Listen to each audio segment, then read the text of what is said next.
How many of you are familiar with the elderberry bush, or maybe you've used or heard of elderberry syrup?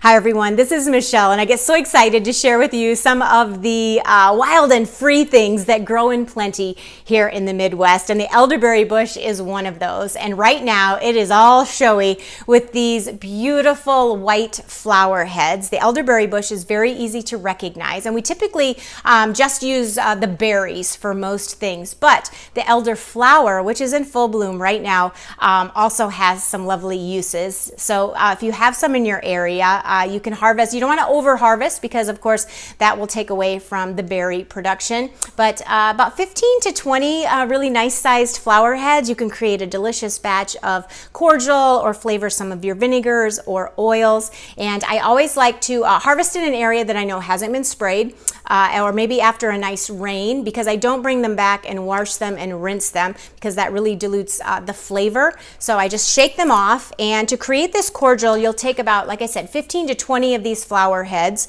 and then I will soak them in some boiling water with a simple syrup mixture for a little bit of sweetness. I also will throw in a little lemon zest, a couple of lemons sliced up to let that soak in there as well, and then a little bit of citric acid, which just helps with keeping it fresh and preserves it a little bit longer. And then I will let this soak for about 24 hours, get that flavor all through there nicely, and then I'll drain everything, strain everything really well, and store it in the refrigerator. And then you can use this cordial to flavor. You can do some nice summer cocktails, some spritzers. You can add some lemon juice to it some more and create these beautiful popsicles. You can also use this cordial in some of your cooking recipes, and then you can also take some of those flower heads, and then I just jam pack a jar with them, and then I'll pour over some sort of a vinegar or even an oil that will add that nice sweet florally flavor to it